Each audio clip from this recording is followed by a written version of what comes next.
I came across an interesting quote the other day.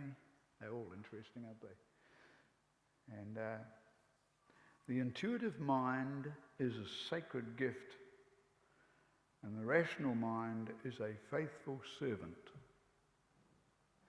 We have created a society that honours the servant and has forgotten the gift.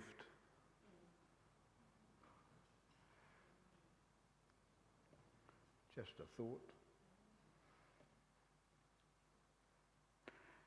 Before I begin, I'd like to express my gratitude for Kenneth Bailey, whose work influenced this message, and to Helen Walker, who introduced him to me.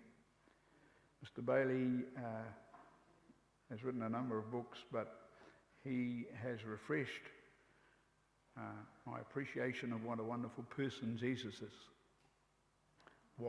is, depending which aspect of his life you're looking at. And it's my hope that I can awaken in you a similar joy and love. There are many who have sought to describe what God is like. Some of our great hymns have taken a pretty good shot at it. For example, Walter Chalmers Smith made a valiant effort with these words: immortal, invisible, God only wise, in light, inaccessible, hid from our eyes, most blessed, most glorious, the Ancient of Days, almighty, victorious, thy great name we praise. He continues on for another 4 verses, giving great word pictures of what God was like. Not a bad effort. But in the end, powerful though that description may be, it seems a bit academic, a bit sort of distant. And Jesus took an entirely different approach. He decided to live and act as God would. And he said, if you've seen me, you've seen the Father. In other words, he was a perfect representation of what God's like. A wonderful, resourceful, caring, understanding, and merciful person. And Jesus' stories express the same attributes, and they describe a God who is caring, merciful, and generous, but a righteous Father. Now, when one tells a story, the storyteller must consider the people to whom he's telling the story. Now, I shudder as I remember how embarrassed I was in an early visit to India. And I told a story to illustrate a point, and my interpreter looked at me blankly and he said, I don't get it. It doesn't make any sense. See, I had told a Kiwi story about Kiwi sensibilities. I should have known better, but the story was not relevant to an Indian lifestyle, and so I had to change my story completely. Because we often do not think of the people Jesus talked to, we often miss, or worse still, misinterpret what Jesus was trying to tell us. Now, I trust that when I've finished, I will have made it easier for you and I to understand what Jesus is saying in this particular story today. This story has proved to be a stumbling block to many over the years. In fact, at one stage, it was the basis for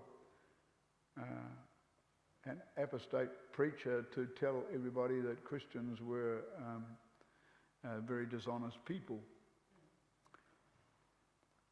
In fact, I don't suppose that many of us have heard a story about this parable for that very reason. A bit more background. If we're telling stories, if I tell a story, that will prompt you to remember another story. And then when you've told that story, that will remind somebody else about another story. And so it will go on, all talking about what is really very much the same thing. And so all the stories in an afternoon or after a rugby game or at a conference, all those stories will be related. They will be connected in some way. The same applies to the story we're going to read. Unfortunately, we have chapter divisions in our Bible, and we tend to read by chapters because that's how books work. Those chapters are not really there. They were put in after some 400 years after the Bible was compiled. And so what happens is we tend to miss that the story that went before is connected to the story that comes after. The story that comes before is the story of the prodigal son. And it illustrates a point that Jesus is making, that God is gracious and he's merciful. And the story is not so much about the prodigal son as it is about this loving, merciful, gracious Father. And then he tells another story which is saying the same thing. And so they're emphasizing the point. So I'm now turning to Luke chapter 16 to read you the passage we're going to have a look at. He said to his disciples, "There was a rich man who had a steward, and he received complaints that this man was squandering the property. So he sent for him, and he said, 'What's this I hear? Produce your accounts, for you cannot be manager here any longer.' The steward said to himself, 'What am I going to do now that my employer is dismissing me?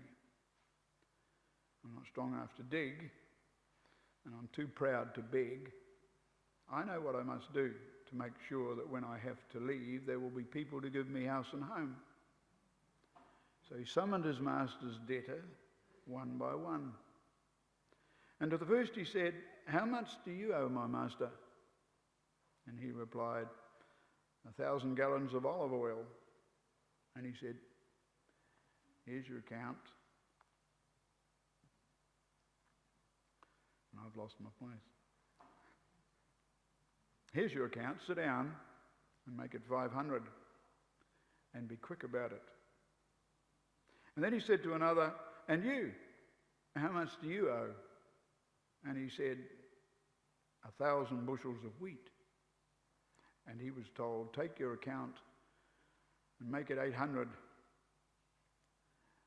And the master applauded the dishonest steward for acting so astutely. For the worldly are more astute than the otherworldly in dealing with their own kind.'" Now, from the onset, the listeners would have recognized that there are three primary actors in this story. There's the steward, there is the rich man, and there is the community, the village people.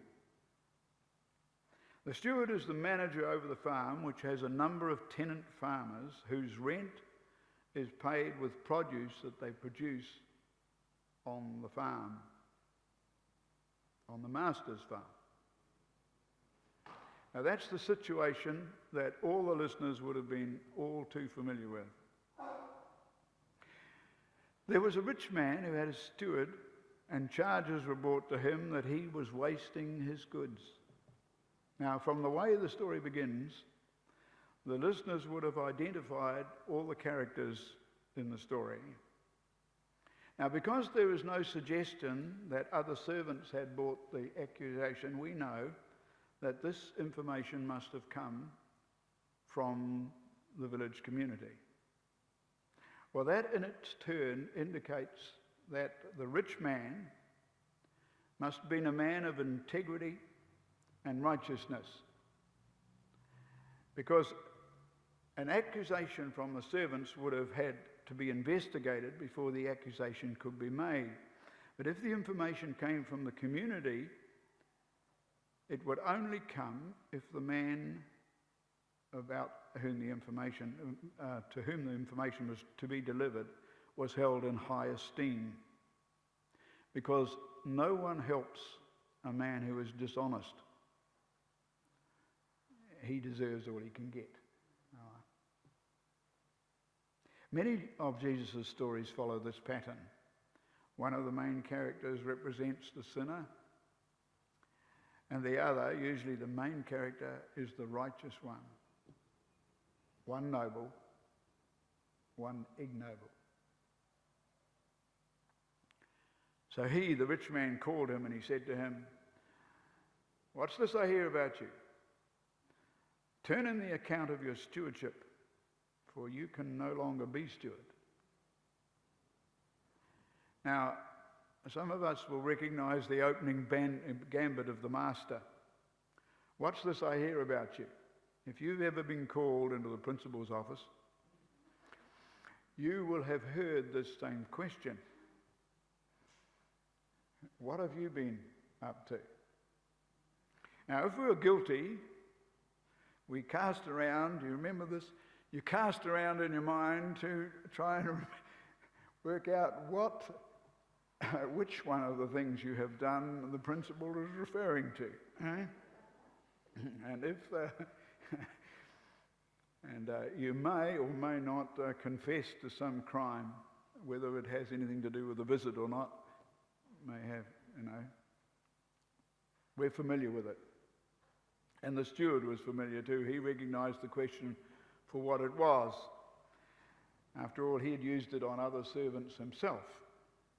So he refuses to play the game and he gives no answer at all. The master continues, turn in the account of your stewardship, for you are no longer to be steward. Now, there's no room for debate here. He is sure of the man's guilt, and he is demanding the books. The books were the symbol of the steward's office. He is declaring, in other words, that from that moment, he is fired. He no longer has a job. He no longer has a place. We need to look at the books in much the same way as American policemen look after their badge. The badge represents their authority. They show it and that's it. The steward, he can show his books and that demonstrates who he is. What happens now is unbelievable. No one in Middle Eastern culture leaves employment without some sort of a negotiation. We would call it an argument. The servant has at least 4 options open to him. "Oh, my Lord, and my father, and his father before him, and his father before that have been stewards in your farm. Please, are you going to break this relationship that we've had for so many years? Or, I've done my best. I can't be everywhere. I can't be ears here and eyes there. I've done my best. I've done my best for you." Or, who's been telling you all these lies? Bring them here. Bring them here, and see what he says when he's standing here, eye to eye, face to face with me. Come on, bring him. Or another scenario might be to send his influential friends, Mr. Bent and Mr. Walker, would you go and plead on my behalf? But the servant employs none of these. He says nothing. Even Adam, when he was accused, had tried to reason with God. This man, however, says nothing. And east or west, silence is interpreted as an admission of guilt. The servant leaves to get the books.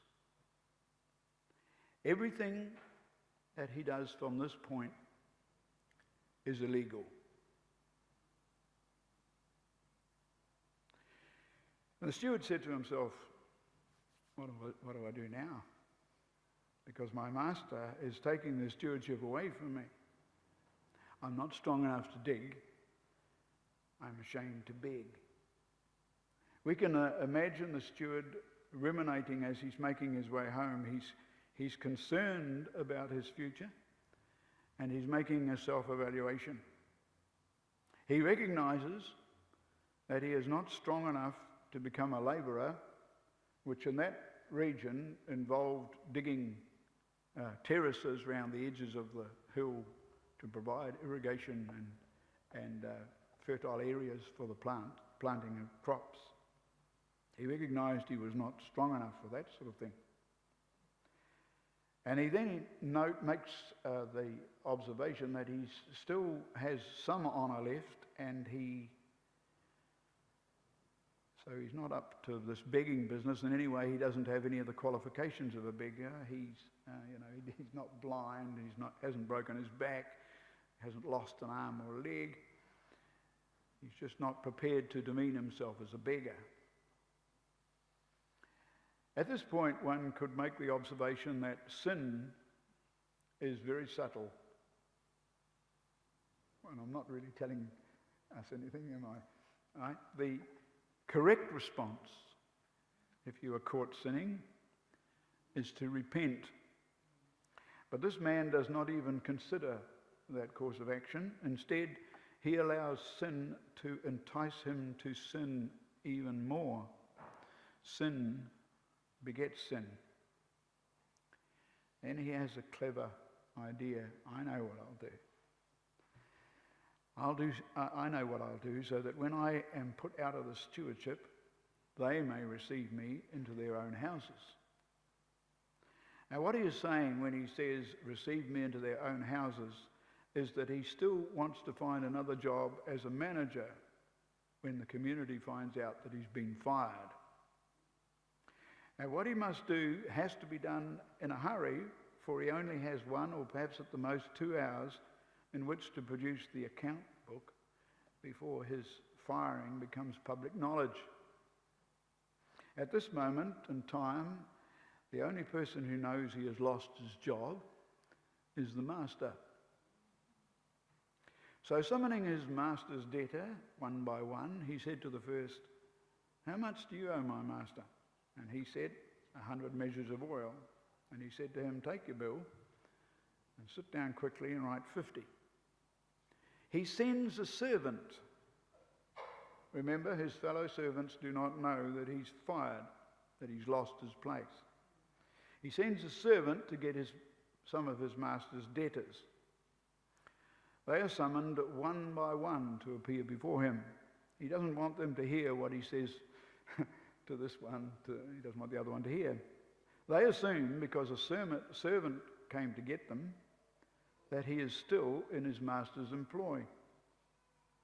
So he begins the conversation by asking how much the man owes. Now that, of course, as you know, is the usual way of beginning a discussion about debt. And the debtor and the servant would have agreed that the amount written was correct. And then the steward instructs the debtor to alter the bill. The debtor would have recognised the ruse. The servant was saying, in effect, now take your bill and cross out the 100 and replace it with the 50.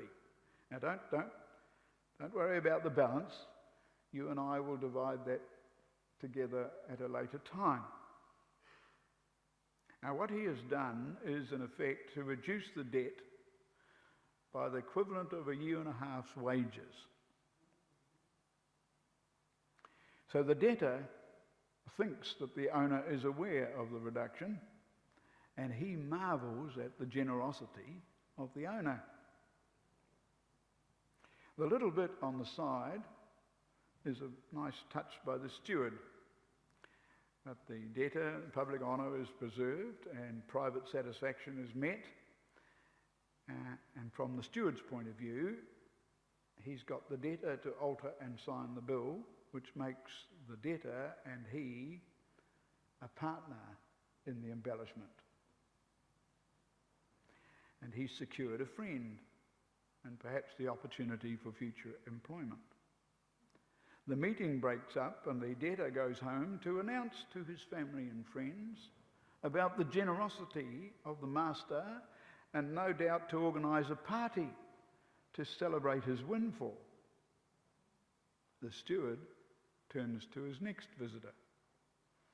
And he said to another, "How much do you owe?" And he said, or 100 measures of wheat. And he said, take your bill and write 80. And a similar outcome is transacted with the same conditions. Now the steward returns to the rich man, his master, his ex-master, with a cat's got the cream smile on his face, and hands him the books. The master would immediately recognize what has happened. He's faced with a dilemma. He can declare to everyone that the steward has acted illegally. He has every right to do so. But wait a minute, listen. Listen, you can hear the people in the village setting out the tables, tuning the musical instruments, rattling the glasses. They are celebrating his mercy and his generosity. To claim his rights, the rich man would turn all the village against him, and he would change from being a hero to a villain in a matter of seconds. Or he can admit his loss. He can pay the cost of this man's salvation, explain the situation, and accept the accolades.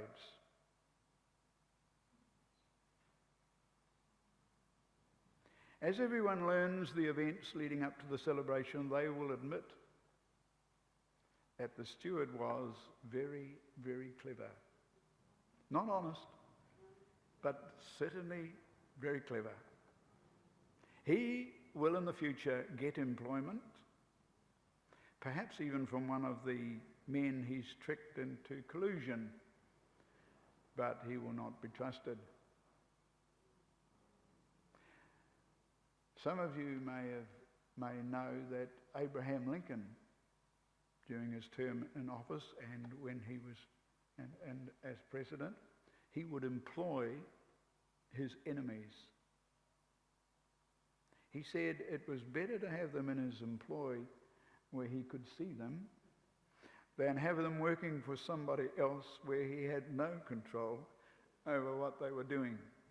We have something of the same idea amongst the villagers.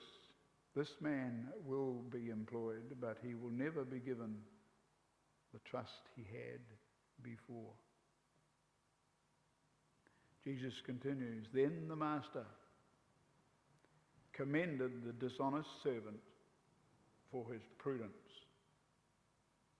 You will notice that there is a world of difference between commending someone for their dishonesty and commending them for their cleverness. What Jesus was commending was not that the steward recognized the grace, the mercy, and the generosity of the master.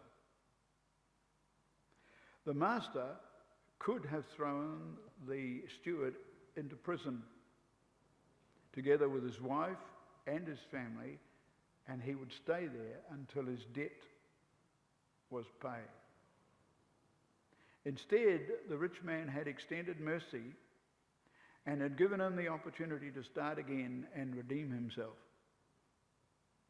The steward had recognized the integrity and the mercy and the grace of the rich man. His whole scheme, everything that he had planned, would not have worked unless he had thrown himself completely on the good nature of the rich man.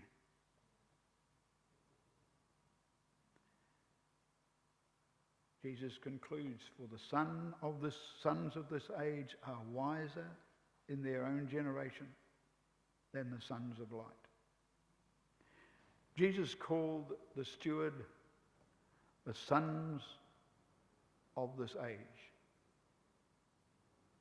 That is not a commendation, it is a condemnation. This age is to pass away, to be destroyed. It has nothing to recommend it. That is not a scheme which is recommended.